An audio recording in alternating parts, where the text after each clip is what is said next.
ವೆಂಕಟರಮಣನ ಬಿಂಕದ ರಾಣಿ, ಅದನ್ನೇ ಹೇಳ್ತಾ ಇದ್ದಾರೆ. ಇವಳು ಎಂಥವಳಾಗಿದ್ದಾಳೆ ಅಂದರೆ ವೆಂಕಟರಮಣನ ಬಿಂಕದ ರಾಣಿ. ಇದು ವಾಸ್ತವಿಕವಾಗಿ ಏನು ಹೇಳಬೇಕಿತ್ತು, ಹಿಂದೆ ಜನಕರಾಯನ ಕುಮಾರಿ ಅಂತ ಹೇಳಿದ್ದಾರೆ. ಇಲ್ಲೇನು ಹೇಳಬೇಕಿತ್ತು, ವೆಂಕಟರಮಣನ ಬಿಂಕದ ರಾಣಿ ಅಲ್ಲ, ರಾಮಚಂದ್ರನ ಬಿಂಕದ ರಾಣಿ ಅಂತ ಅನ್ಬೇಕಿತ್ತು. ಜನಕರಾಯನ ಕುಮಾರಿ ಅಂತ ಹೇಳಿದ್ಮೇಲೆ ರಾಮಚಂದ್ರನ ಬಿಂಕದ ರಾಣಿ ಅಂತ ಹೇಳೋದು ಬಿಟ್ಟು ವೆಂಕಟರಮಣನ ಬಿಂಕದ ರಾಣಿ ಅಂತ ಹೇಳಿದ್ದಾರೆ.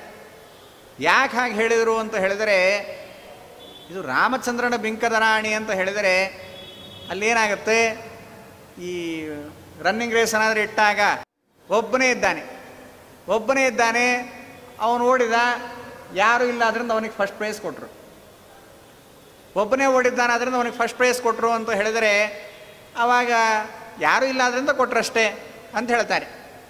ಹಾಗೆ ಈ ರಾಮನ ಬಿಂಕದ ರಾಣಿ ಅಂತ ಹೇಳಿಬಿಟ್ರೆ ಅವಾಗೇನಾಗತ್ತೆ, ರಾಮನಿಗೆ ಒಬ್ಬಳೇ ಹೆಂಡತಿ, ರಾಮನಾಗಿ ಅವತಾರ ಮಾಡಿದಾಗ ಒಬ್ಬಳೇ ಹೆಂಡತಿಯನ್ನು, ಸೀತೆಯನ್ನು ಮಾತ್ರ ಸ್ವೀಕಾರ ಮಾಡಿದ್ದಾನೆ.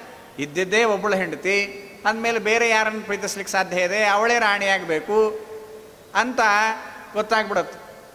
ಹಾಗೆ ಅಂದ್ಕೊಳ್ಬೇಡ್ರಿ, ವೆಂಕಟರಮಣನ ಬಿಂಕದ ರಾಣಿ ಅಂತ.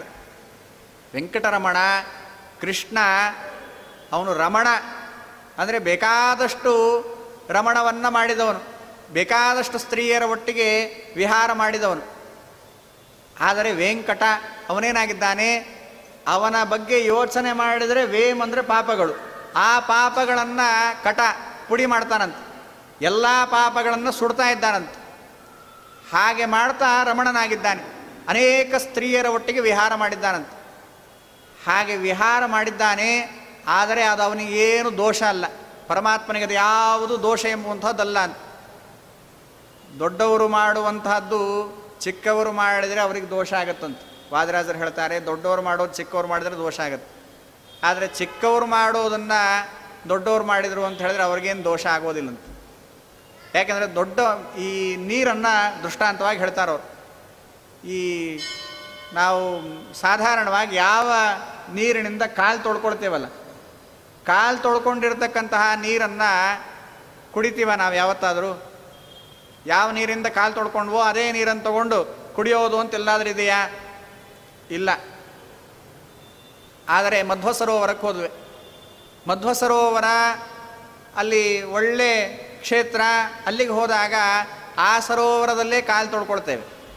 ಆ ಸರೋವರದಲ್ಲಿ ಕಾಲು ತೊಳ್ಕೊಂಡು ಅದೇ ನೀರನ್ನು ತೊಗೊಂಡು ಆಚಮನ ಮಾಡ್ತೀವಿ, ಅದೇ ನೀರನ್ನೇ ಕುಡಿತೀವಿ. ಯಾವ ನೀರಲ್ಲಿ ಕಾಲು ತೊಳ್ಕೊಂಡಿದ್ದೇವೋ ಅದೇ ನೀರನ್ನು ಮತ್ತೆ ಕುಡಿತೀವಿ. ಯಾಕೆ ಅಂತ ಹೇಳಿದ್ರೆ ನೀರಲ್ಲಿಯೇ ಆ ತಾರತಮ್ಯ ಇದೆ, ನೀರಲ್ಲಿಯೇ, ಜಡವಾದ ನೀರಿನಲ್ಲಿಯೇ ಆ ತಾರತಮ್ಯ ಬರುತ್ತೆ.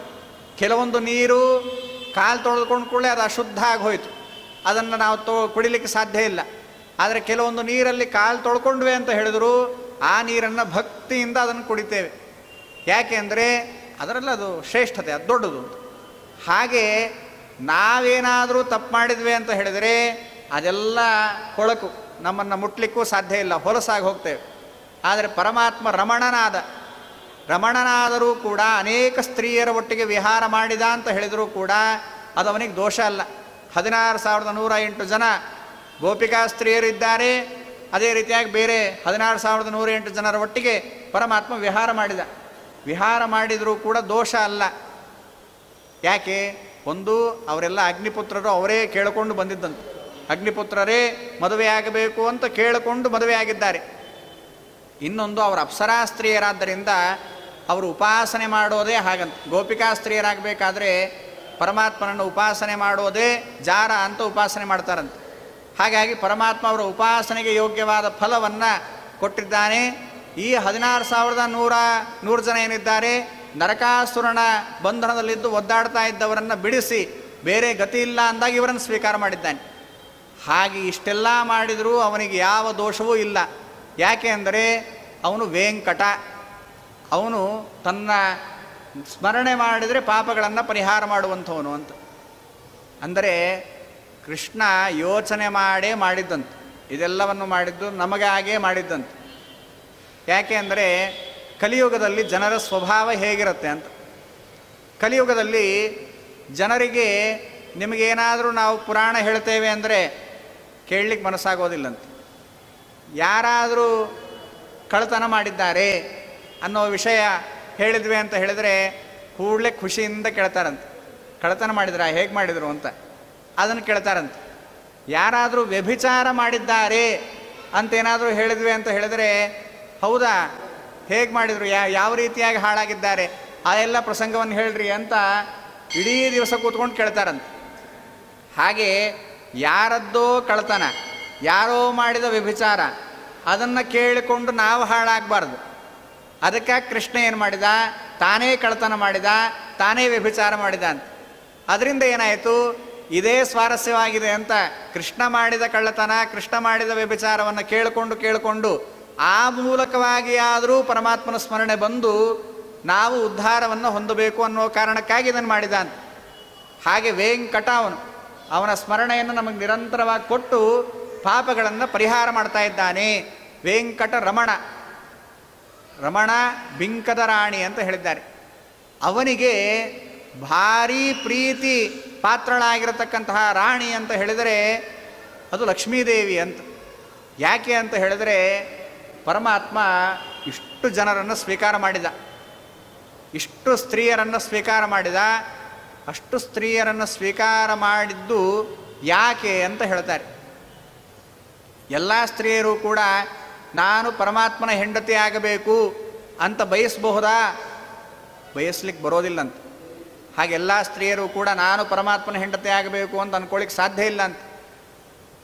ಯಾಕೆ ಅಂತ ಹೇಳಿದರೆ, ಅವರು ಬಯಸಿದರೆ ಸರಿ. ಈ ಅಗ್ನಿಪುತ್ರರು, ಅಪ್ಸರ ಸ್ತ್ರೀಯರು ಇವರೆಲ್ಲರೂ ಕೂಡ ಪರಮಾತ್ಮ ನಮಗೆ ಪತಿಯಾಗಬೇಕು ಅಂತ ಬಯಸಿದ್ದಾರೆ, ಅವರು ಮಾಡಿದರೆ ತಪ್ಪಾಗಲಿಲ್ಲ. ಆದರೆ ಲೌಕಿಕರ ಜನರೇನಾದರೂ ಬಯಸಿದರು ಅಂದರೆ, ಪರಮಾತ್ಮ ಪತಿಯಾಗಬೇಕು ಅಂತ ಬಯಸಿದ್ರು ಅಂದರೆ ತಪ್ಪಾಗತ್ತೆ ಅಂತ. ಯಾಕೆ ತಪ್ಪಾಗತ್ತೆ ಅಂತ ಹೇಳಿದರೆ, ಅವರಲ್ಲಿ ಲಕ್ಷ್ಮೀ ಸನ್ನಿಧಾನ ಇತ್ತಂತೆ.